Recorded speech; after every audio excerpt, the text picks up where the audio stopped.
لا يتكلم أحد بموت رسول الله إلا ضربته. جئتك أؤمن بالله وبرسوله وبما جئت به. فقد أعذرت إليكم وأعذرتموني.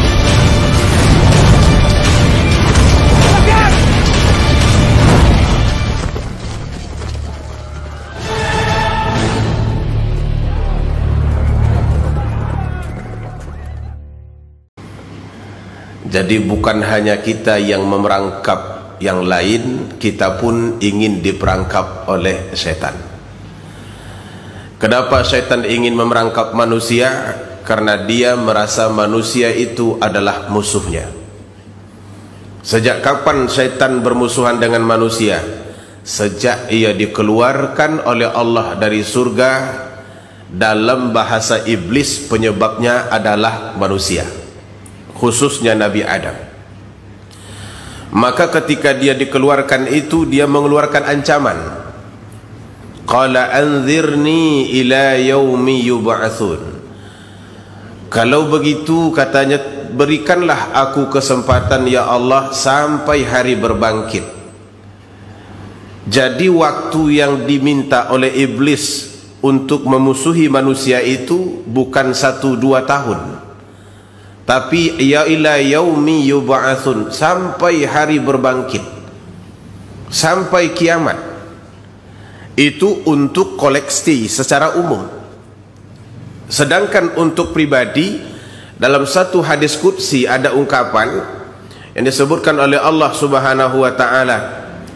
Iblis memberikan ancaman, lan ufarriqa bana Adam ma damatir ruh fi jasadihi. Aku tidak akan pernah meninggalkan anak Adam itu selama ruh ada di jasadnya. Artinya sampai mati. Manusia itu tidak akan dibiarkannya. Selagi masih hidup, dia akan tetap ingin memperangkapnya. Begitu gigihnya iblis itu memerangkap. Sementara kadang-kadang kita lemah. Dan tidak jarang pula malah masuk dengan mudah ke dalam perangkap iblis itu. Lan ufarriqa bana Adam ma damatir ruh fi jasadi. Aku tidak akan meninggalkan anak Adam itu sampai selagi roh masih ada di jasadnya. Makanya orang yang akan mati sekalipun itu menjadi incaran iblis, menjadi target setan.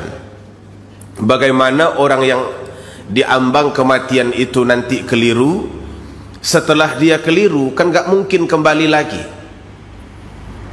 Maka sebenarnya momen yang paling ditunggu oleh setan itu momen detik-detik kematian. Karena kalau kita salah sekarang, terperangkap kita hari ini, kita masih punya kesempatan, mudah-mudahan ada masa masih hidup kita, masih bisa kita kembali lagi kepada Allah. Maka banyak orang yang hari ini kita lihat umpamanya buruk, besok dia berubah jadi baik. Ada orang yang hari ini melakukan maksiat, besok berubah menjadi takwa. Ada para penghina Islam, pada hari ini besok dia mendapat hidayah. Tapi kalau mau mati dia keliru, kapan akan balik lagi? Itulah sebabnya di dalam menghadapi orang-orang yang akan mati ini, dianjurkan dalam agama kita mengucapkan kalimat la ilaha illallah. Itu talqin namanya. Jadi talqin itu ada dua. Ada talqin ketika orang akan meninggal, ada talqin ketika orang sudah dikuburkan. Talqin ketika orang yang akan meninggal dunia itu mengucapkan kalimat la ilaha illallah ke telinganya. Dalam pandangan sebagian ulama itu cuma satu kali diucapkan, tak boleh berulang-ulang karena itu akan membuat resah orang yang akan mati. Orang yang akan mati itu kan semua serba lemah, ingatannya lemah, pengucapannya lemah, ya fisik apalagi, karena memang diambang kematian. Maka kalau mau memandunya, menurut para ulama cukup satu kali, la ilaha illallah. Kecuali kalau dia nanti berbicara lagi, umpamanya dia minta air, kan kalau mau mati itu banyak permintaan-permintaan. dan yang selalu terdengar permintaan itu adalah air. Maka nanti bapak-bapak kalau sudah minta air itu berbahaya itu. Itu tanda-tanda sudah dekat benar. Tapi kalau dikasih air enggak bahaya. Itu karena ustadznya batuk-batuk gitu. Itu berbeda. Diperintahkan oleh Nabi, lakinu mautakum la ilaha illallah. Talkinkan orang yang akan mati dengan kalimat la ilaha illallah.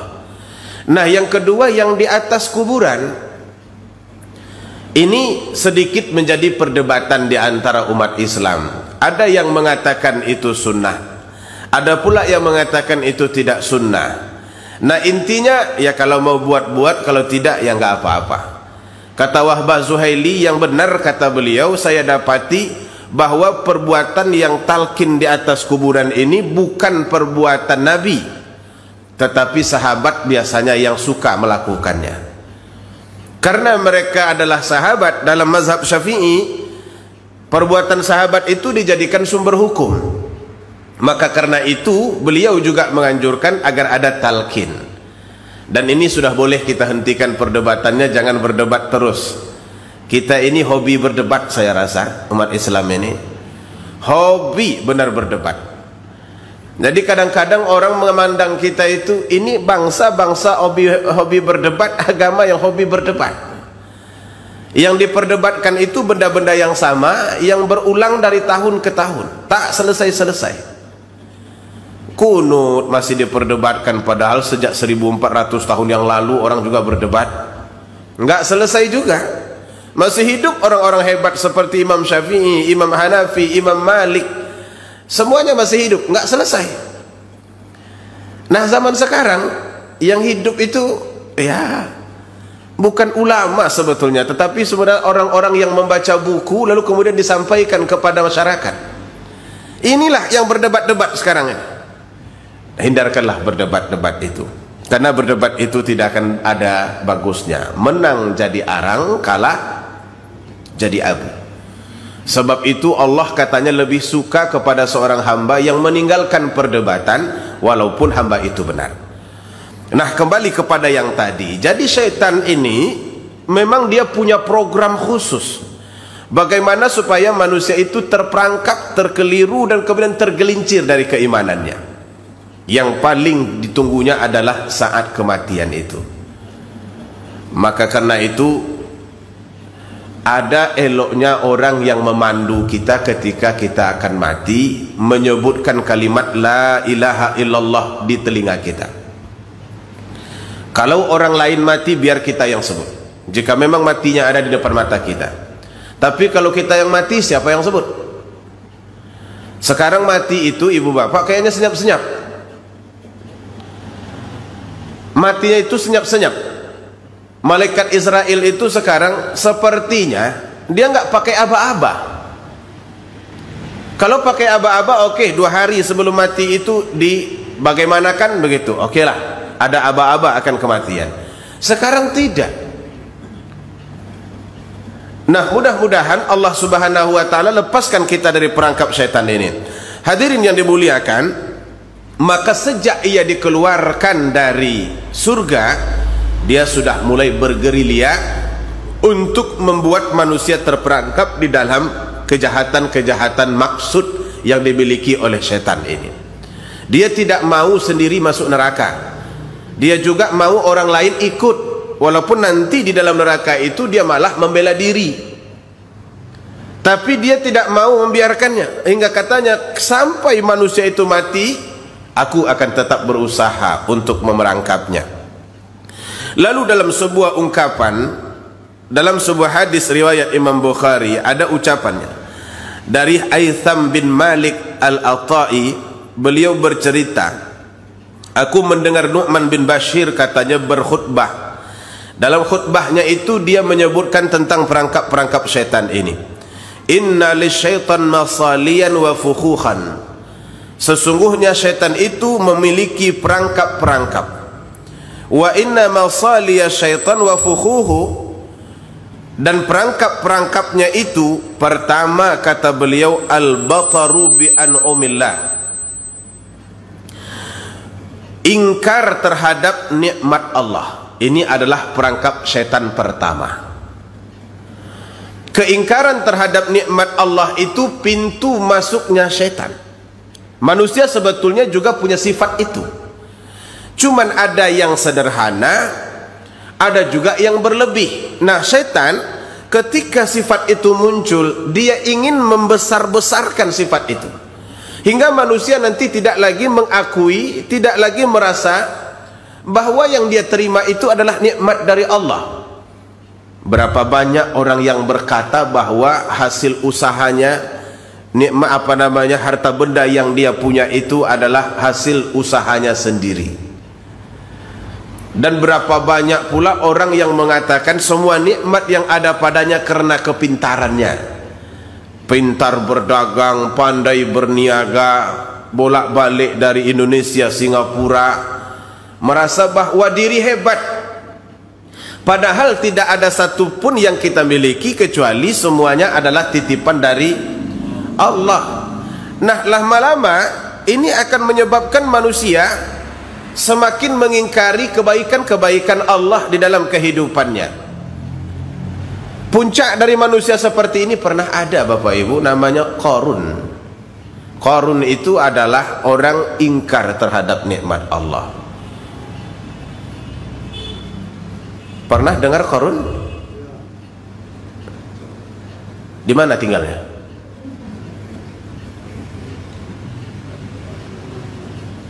Apakah dia orang Pekanbaru? Saya pikir bukan. Cuman perangainya banyak diambil oleh orang Pekanbaru. Tapi bukan di sini. Di sini tidak ada. Ini pengikut Nabi Musa semua ini. Setuju tidak? Nah, kalau begitu nanti pulang jalan kaki saja, karena Nabi Musa itu jalan kaki dia. Qarun, Allah karuniakan kepadanya memang kepintaran, kepandaian dalam berdagang. Lalu kemudian dari kepandaian berdagang itu banyaklah harta bendanya. Saking banyaknya harta bendanya, katanya kuncinya saja tidak bisa dibawa, tidak bisa diangkat oleh manusia yang kuat. Kalau kita katakanlah manusia kuat, saya rasa untuk mengangkat 50 kilo kita masih bisa. Atau kalau kata-katanya kuat sampai 80 kilo manusia masih bisa. Nah, tetapi kalau untuk ukuran kunci 80 kilo, waduh, itu besar dan banyak sekali kuncinya itu. Kalau karung beras 80 kilo wajar. Kalau berat badan 80 kilo biasa. Tapi kalau anak kunci 80 kilo, berapa banyak kuncinya? Kumpulkan saja kunci kita sekarang ini. Ambil semua kunci yang ada, mulai dari kunci rumah, kunci pagar, kunci mobil, sampai kepada kunci Inggris. Timbang. Rasa-rasa saya takkan sampai 80 kilo. Qarun dia punya 80 kilo, jadi banyak sekali kunci. Harta bendanya banyak. Tapi dari harta benda yang banyak itu muncul kesombongannya. Dia merasa sangat hebat karena dia bisa berbisnis yang tidak dimiliki oleh orang lain. Dia juga merasa sombong karena dia bisa membeli apa yang tidak dibeli orang lain, memiliki apa yang tidak dimiliki oleh orang lain. Maka ketika ada yang meminta sedekah supaya dia mengeluarkan sebagian hartanya, dengan mudahnya dia menolak dan berkata, innama utituhu ala ilmin indi. Ini urusan-urusan kalian, kalau mau minta jangan ke saya. Ini harta-harta saya. Saya mendapatkannya karena utituhu ala ilmin indi. Karena saya pandai berdagang, kalian bodoh. Kenapa kalian minta dengan saya? Enggak ada urusan. Kalian mau makan, makan, mau tidak, tidak. Itu bukan urusan saya. Allah marah kepada orang kaya yang sombong itu. Maka kata Allah Subhanahu wa taala, fa khasafna ma bihi wa bidarihil ardu. Allah pecahkan, Allah retakkan tanah yang ada di bawah kakinya. Dia pun akhirnya dia membentuk jurang, masuklah Qarun ke dalam. Harta-hartanya masuk, rumah-rumahnya masuk, semua yang dia punya tenggelam ke dalam bumi. Itulah sebabnya kalau ada orang-orang menggali-gali lubang di tempat kita lalu kemudian ketemu ceret kuning, katanya itu adalah harta karun, karena dia memang tenggelam. Asal menggali ketemu yang kuning, asal keras itu karun, tapi kalau lembut itu lain. Itu bukan karun punya itu. Saking banyaknya hartanya. Tapi akhirnya Allah binasakan, dia terperangkap oleh hayalannya sendiri, syaitan yang memang senantiasa ingin menghidupkan kesombongan di dalam jiwa manusia. Manusia ini mudah sekali merasa sombong itu. Terlihat diri berlebih sedikit, sombong. Dalam pintar, sombong. Kalau kerasa kita pandai, sombong. Mobil kita berbeda sendiri, sombong. Itu ibu bapak, kadang-kadang kalau kita lewat, orang yang plat mobilnya 4 angka dengan orang yang plat mobilnya 1 angka, itu gaya lewatnya saja sudah menyombongkan diri itu. Betul yang saya sebut ini apa betul? Plat mobil 4 angka dengan plat mobil 1 angka, berapa harganya itu Pak Iwan?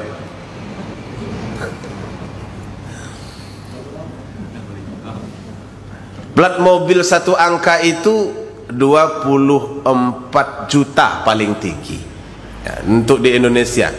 Tetapi di negara lain malah lebih tinggi lagi. Itu ada pangeran salah satu di Timur Tengah membeli 41 miliar untuk 1 angka. Mau dikemanakan angka itu? Tapi manusia itu memang ingin menyombongkan diri dalam semua aspek. Yang apa saja yang dimiliki, bahkan dalam plat mobil, coba bayangkan. Karena kalau sudah plat mobil itu 1, itu nggak mungkin mobilnya itu Xenia. Mestilah mobilnya itu apa itu biasanya?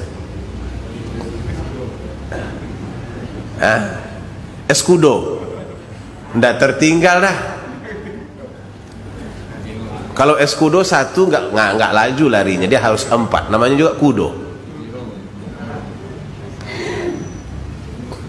Ya taruhlah umpamanya Alphard 1. Kalau sudah begitu, lewatnya itu kadang-kadang pakai lampu, dung dung dung dung dung dung. Semua orang harus minggir. Ini yang nomor 1 lewat. Allahu Akbar. Mau dikemanakan angka 1 tuh? Manusia itu kadang-kadang bisa menyombongkan diri dari hal seperti itu. Handphone juga bisa menjadi tempat menyombongkan diri. Orang kan suka meletakkan handphone di depan sholat.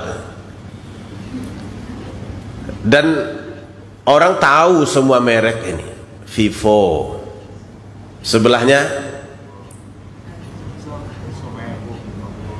Xiaomi, sebelahnya lagi Oppo. Ini buatan Jawa Tengah ini. Kan Oppo itu bahasa Jawa itu. Oppo. Sebelahnya lagi Samsung. Sebelahnya lagi Apple. Bersusun semua handphone di situ.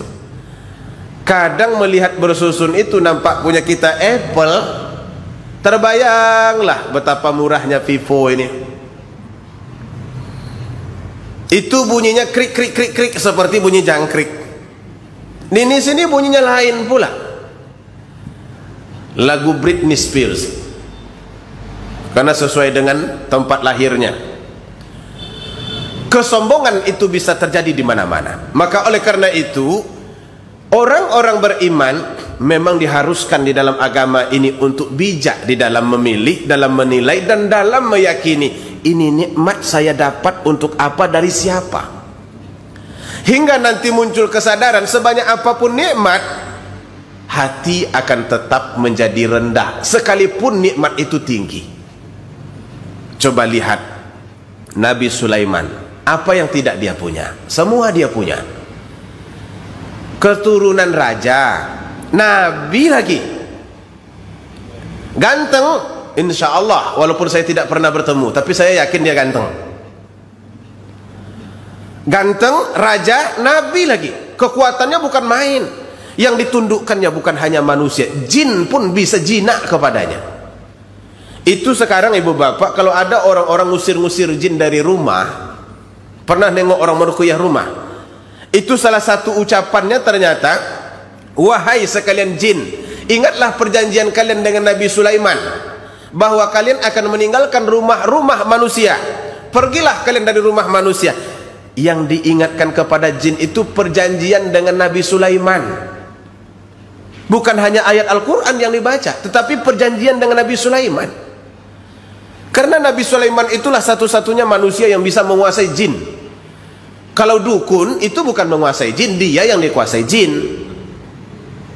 Kerjasama, hari ini bagian jin, besok bagian dukun. Maka karena itu kalau cinta ditolak, dukun bertindak. Tindakannya bagaimana? Dia minta tolong kepada jin, tapi efeknya jin dukun itu nggak kawin-kawin. Dia bisa membuat orang menjadi jinak, tapi dia tidak bisa menjinakkan orang. Nah, itulah dukun itu.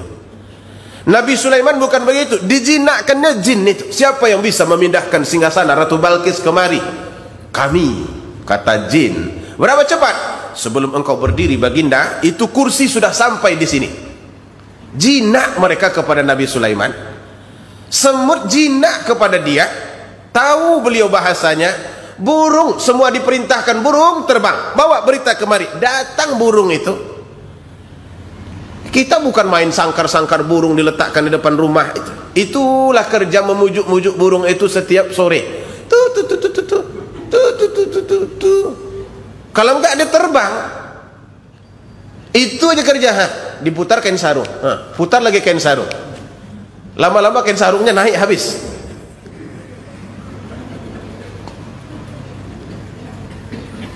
Nabi Sulaiman bisa dia menarik burung itu, tapi ketika dia berada di puncak kenikmatan yang Allah berikan, dia justru berkata, hadza min fadlir rabbi liyabluwani aashkur am akfur.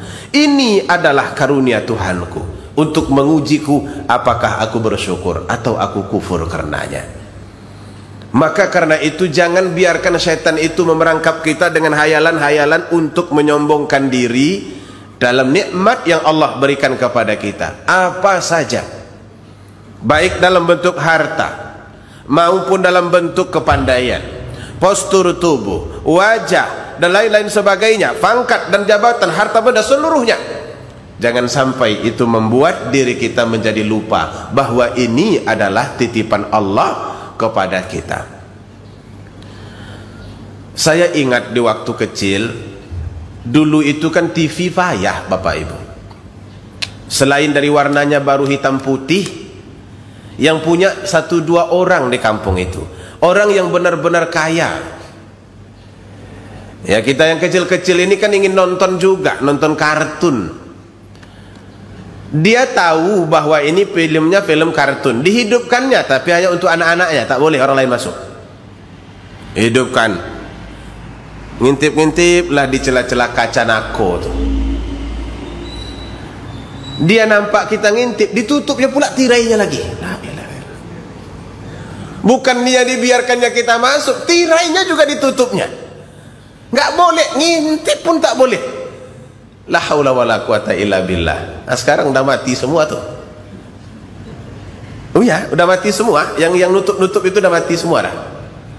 Yang nutup, yang menghidupkan, yang mengusir, katanya kalau nanti kalian ngintip-ngintip di kaca, nafas kalian itu mengotori kaca kami. La haula wala quwata illa. Sekarang nikmatilah itu. Dalam kubur dia sekarang. Nah, jawablah. Apa yang bisa dijawab? Selesaikanlah itu. Paling pertanyaan malaikat Munkar Nakir, pernah menutup kaca nako? Pernah. Habislah kena toko. Jangan menyombongkan diri.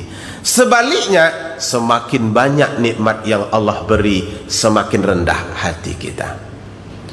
Biarlah bersederhana-sederhana tapi kaya, daripada sok kaya rupanya kere. Apa janji Allah Subhanahu wa taala? La in syakartum la azidannakum. Kalau kamu bersyukur, maka akan aku tambah nikmat yang telah aku berikan itu.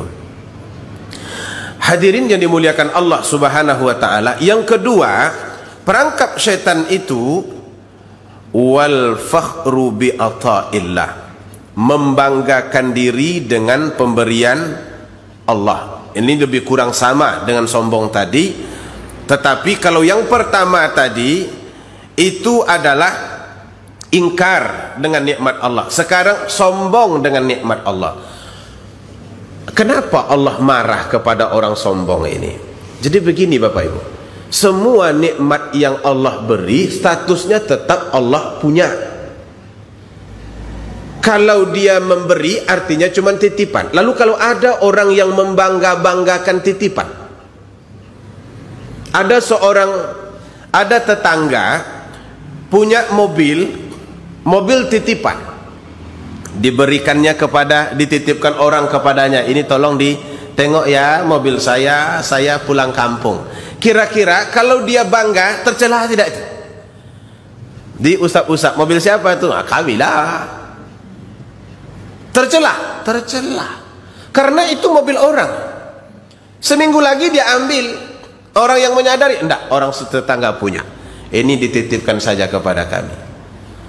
Semakin kita membangga-banggakan diri dengan titipan, semakin Allah tak senang. Ini manusia kok bisa lupa? Aku yang menitipkan, aku yang memberikan, kok lupa begitu? Makanya banyak orang yang menyuruh kita belajar. Bagi orang yang punya mobil, punya motor, ini kan punya mobil dan motor semua. Belajarlah katanya dari tukang parkir. Tukang parkir itu nggak pernah dia merasa bangga dengan banyaknya parkiran di depan beliau yang dia jaga. Padahal mobilnya banyak di situ tuh, mulai dari mobil kecil, mobil besar, mobil mewah, mobil tak mewah, semuanya ada. Tapi tidak merasa memiliki. Karena tidak merasa memiliki, tak pernah menyombongkan diri. Tapi kalau sudah merasa memiliki, kesombongan akan muncul di mana-mana, bahkan dalam hal-hal terkecil sekalipun. Hadirin yang dirahmati Allah Subhanahu wa taala. Kemudian yang ketiga, perangkap iblis itu wal kibriya ala ibadillah, sombong atau membanggakan diri kepada hamba Allah. Nampaknya memang yang diucapkan di sini perangkapnya itu yang paling besar itu kesombongan. Ada kesombongan lupa dengan nikmat Allah, mengingkarinya. Ada kesombongan itu memang membanggakan diri. Ada kesombongan itu sampai peringkat merendahkan orang lain. Ini sama semuanya. Babnya tetap bab sombong, tapi jendelanya beda-beda. Merendahkan orang lain itu biasanya karena kita merasa tinggi, merasa besar dan lain sebagainya. Hadirin, kadang-kadang kita tidak merasa bahwa perbuatan itu tercela kalau sudah selalu dilakukan. Apalagi kalau sudah membudaya di tengah-tengah masyarakat. Saya pernah berurusan, kebetulan ijazah saya belum lagi disetarakan, ijazah kuliah. Dua-duanya ijazah luar negeri. Sombong tidak tuh? Sombong juga? Berarti nggak diteruskanlah ceritanya nih. Kebetulan belum disetarakan, karena kalau ijazah luar negeri harus disetarakan. Setarakan itu disamakan, ini peringkat apa? S1 di Al-Azhar, S2 di UM. Secara pengakuan ya dua-dua universitas itu diakui, tetapi untuk administrasinya harus disetarakan. Dan ada pernyataan dari pihak pendidikan nasional bahwa ini tingkatannya adalah S1, ini tingkatannya adalah S2. Sebelum disetarakan nggak bisa dipakai, walaupun di situ tertulis angkanya. Untuk konteks formal itu tidak bisa dipakai. Hanya karena untuk penyetaraan ini perlu ke Jakarta. Saya ke Jakarta itu rasa saya berat sekali. Entah karena jarang-jarang ke Jakarta. Maka saya coba bertanya di tempat ini, di Dinas Pendidikan Provinsi waktu itu. Kira-kira di setelah penyetaraan itu bisa tidak di provinsi, hingga saya tidak perlu ke Jakarta. Datang saya ke dinas pendidikan, disambut oleh pegawai perempuan. Katanya, kami tidak tahu Pak, silakan tanya kepada bapak itu. Saya tidak tahu apakah beliau itu kepala ruangannya atau bagaimana. Dibawalah ijazah tuh ke situ. Sudah lama saya duduk, dia belum menyapa sama sekali. Apa kebutuhan saya, apa perlunya saya, dia duduk sibuk saja dengan urusannya. Rasa-rasanya sudah mulai bosan, kita baru ditanya, ada apa? Baru saya utarakan kalimatnya, mau penyetaran ijazah Pak. Diambilnya ijazah. Apa katanya? Apa nih? Mau saya jawab rencananya, saking tersinggungnya saya, itu pembungkus lopek bugi. Sudah jelas itu tulisannya ijazah di situ, sertifikat bahasa Inggrisnya, apa bahasa Indonesianya tuh? Ya ijazah juga. Syahadah dalam bahasa Arabnya, 3 bahasa ada situ. Arabnya ada, Indonesianya ada, Inggrisnya pun ada. Apa nih? Itu pertanyaannya. Oh, tersinggungnya saya. Untung tak keluar kalimat pembungkus lepek bugi. Dia tidak tahu 10 tahun kita berada di luar negeri hanya gara-gara itu tuh. Tapi caranya memberikan jawaban itu benar-benar menghina. Betul-betul menghina. Tersinggung saya, tapi sempat juga saya ucapkan terima kasih karena dia telah melakukan itu terhadap saya. Iyalah, nggak bisa di sini, katanya ini harus di Jakarta. Baiklah Pak, terima kasih. Saya pun ambil jazah saya pun berbalik dan tidak lagi melihat beliau. Karena kalau saya lihat juga berkecamuk hati saya. Kadang kalimat-kalimat kita itu masih bisa kita gunakan kalimat baik yang bisa membuat orang lain merasa dihargai. Hanya karena memang budaya seperti itu, akhirnya dia keluar sendiri, terbentuk. Tapi Tuhan tidak akan pernah lupa dengan satu ucapan pun yang pernah kita katakan. Kalau nilainya nilai kesombongan, dimasukkan ke dalam kesombongan.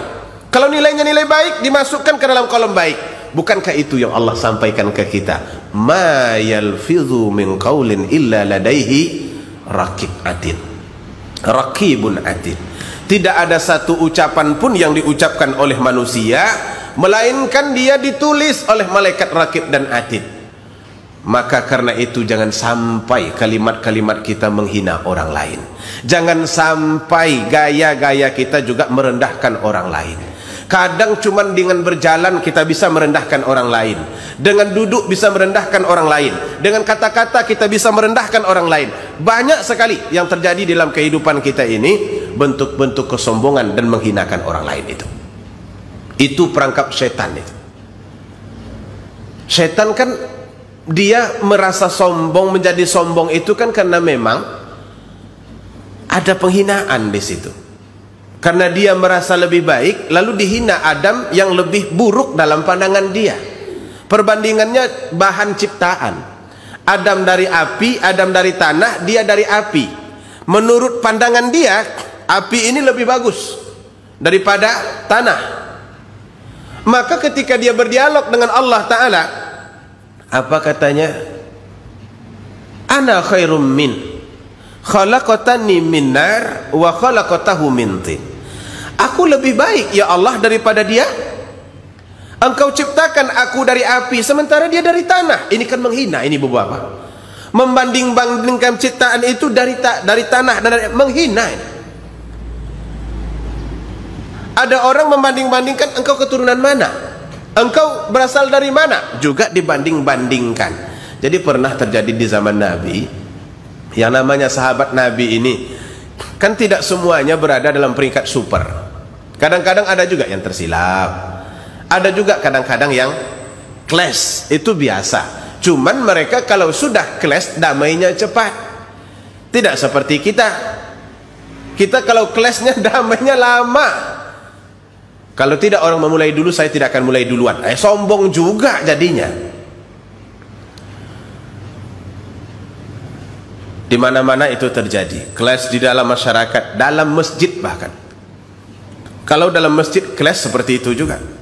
Pecah belah. Berpecah belah.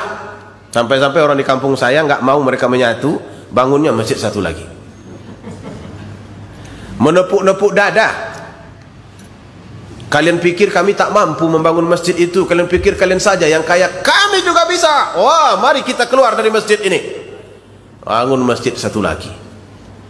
Rupanya orang kalau sedang bertengkar itu semangat sedekahnya tinggi. Jadi cara membuat orang rajin bersedekah, coba bertengkar. Oh, itu rajin dia sedekah. Yang tak pernah bersedekah, bersedekah. Bahkan yang tak pernah hadir ke masjid pun bukan main tingginya kopiahnya. Lengkap dengan sedekahnya. Dalam waktu tak lama berdiri masjid itu. Itu namanya masjid kesombongan. Ya memang tidak sama dengan masjid dirar, karena ini konflik tak bisa didamaikan lagi. Masjid kesombongan, rupanya kalau motivasi kesombongan sebentar cuma. Kalau sudah ada halangan sedikit, mulailah meredup. Masalah yang muncul, masyarakat di dua-dua masjid itu tak seberapa. Semangatnya saja yang ada dalam membangun, mengisi tak mau. Sudah jadi dua masjid, semua mereka pergi bekerja hari Jumat menyadap karet. Mendekati waktu Jumat mereka belum pulang. Lalu siapa yang akan mengisi masjid-masjid itu? Tinggallah atu-atu yang tak tolok lagi kemana-mana. Duduk di situ, celengak menengok orang, kira-kira siapa yang akan jadi khatib, siapa yang akan jadi imam, siapa yang azan. Nggak ada orangnya. Akhirnya di sini tak Jumat, di sana tak Jumat, habis dua-duanya. Nah, coba bayangkan bisa seperti itu. Oleh karena itu, mari sama-sama kita muhasabah diri supaya jangan perangkap syaitan ini mudah masuk ke dalam diri kita. Kelebihan kita cukup Allah saja yang tahu. Orang lain tak perlu diberitahu tentang kelebihan kita. Pulang dari haji, pasang semua benda, pang. Ada kiswa di depan, ada kiswa di samping, ada kiswa di bagian dapur, supaya nanti ketika jemaah datang bisa dipaparkan penjelasannya seperti PPT, PowerPoint. Ini kiswah kapan nih Bu Haja? Oh, ini tahun lalu nih. Kalau yang itu 2 tahun yang lalu. Yang di belakang itu 3 tahun yang lalu. Sebutkan semuanya yang lalu-lalu tuh. Semua sebutkan. Habis. Begitulah manusia itu kadang-kadang. Maka oleh karena itu, mari kita coba. Jangan sampai, biarlah kelebihan yang kita miliki, harta yang kita miliki, kepandaian, perbuatan, jasa, cukup Allah saja yang tahu. Allah dan kita. Orang lain nggak perlu tahu tentang itu. Toh penilaiannya bukan pada orang lain, tetapi pada Allah Subhanahu wa ta'ala. Kemudian yang terakhir, perangkap syaitan itu itba'ul hawa ghairu dzatillah, mengikuti hawa nafsu. Ini juga perangkap syaitan. Ada satu kalimat bagus, kalau tidak salah ini hadis Nabi, bahwa syaitan itu dia tidak menyesatkan, tetapi cuman menunjukkan. Fadallahuma bighurur. Nabi Adam itu cuman dalla, ditunjukkannya saja. Ada kalimat begitu. Syaitan itu tidak menyesatkan, tetapi cuman menunjukkan. Setelah jalan yang buruk itu memang sudah menjadi jalan manusia, dibiarkannya saja. Lanjut. Dia cuma tukang kipas saja. Dan kendaraannya untuk itu adalah hawa nafsu manusia. Tanpa hawa nafsu dia tidak bisa. Karena itu ketika manusia bisa mengekang hawa nafsunya, syaitan itu pun terkekang. Pernah Bapak Ibu dengar bahwa di bulan puasa syaitan itu dibelenggu? Selalu disampaikan ustaz-ustaz kita bahwa syaitan itu dibelenggu. Kenapa? Kita sedang membelenggu hawa nafsu. Makan jangan, nengok jangan, yang lain-lain jangan. Bahkan orang yang baru menikah pun jangan dekat-dekat bini itu kalau siang hari. Masih bisa kita tahan. Maka syaitan tak punya ruang ketika itu. Mau kemana ini? Apa dia yang mau disuruh? Suruh dia ngomong yang jelek-jelek, dia tak mau. Disuruh dia menengok yang buruk, dia tak mau juga. Disuruh duduk-duduk membicarakan orang lain, nggak mau. Disuruh yang lain, nggak mau. Akhirnya syaitan itu kehabisan akal. Itulah maksudnya syaitan itu terbelenggu. Ya, tapi ada juga yang memang membebaskan syaitannya sendiri. Dibukanya loknya. Justru di siang hari Ramadan makan sate dia di depan Ramayana. Kan ada tuh tempat makan khusus ibu-ibu. Pernah nampak Bapak Ibu ya? Ada tempat makan khusus ibu-ibu. Namanya itu tebu, sate khusus ibu-ibu. Di dalam kurung yang sedang tidak puasa. Anehnya, begitu ditengok ke bawah, sepatunya sepatu besar-besar semua. Rupanya ada bapak-bapak yang tidak puasa. Ini mungkin bapak-bapak golongan haid mungkin.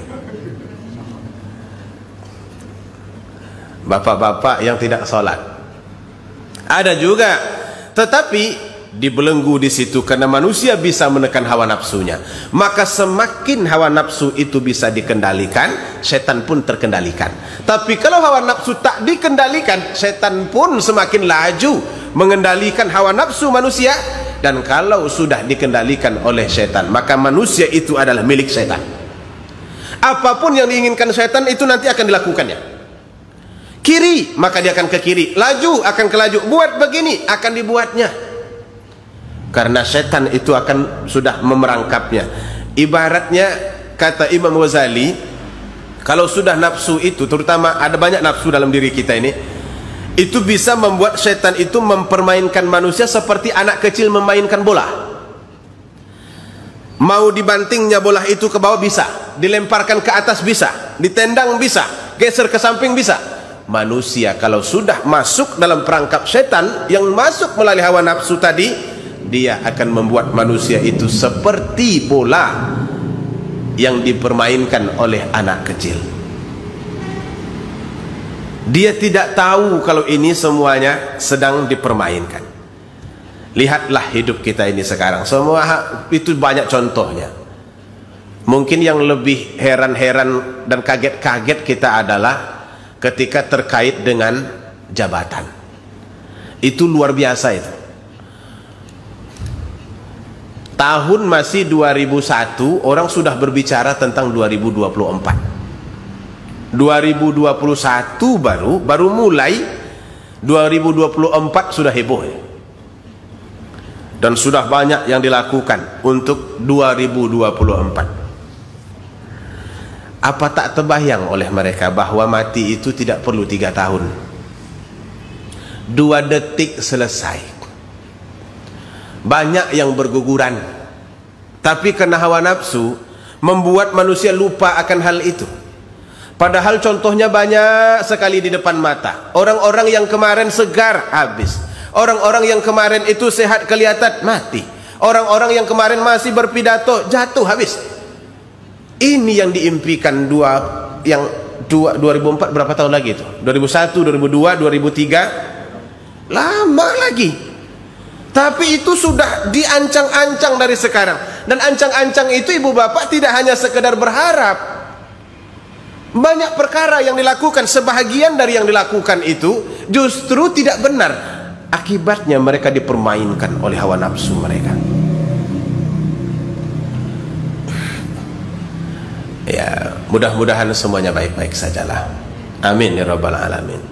Hadirin yang dirahmati Allah Subhanahu wa taala, maka oleh karena itu menahan gejolak-gejolak diri itu termasuk diantara salah satu untuk melepaskan diri dari perangkap setan. Kalau dia sudah mulai muncul rasanya, cepat-cepatlah kembali. Astaghfirullahaladzim, aku berlindung kepada Allah dari setan.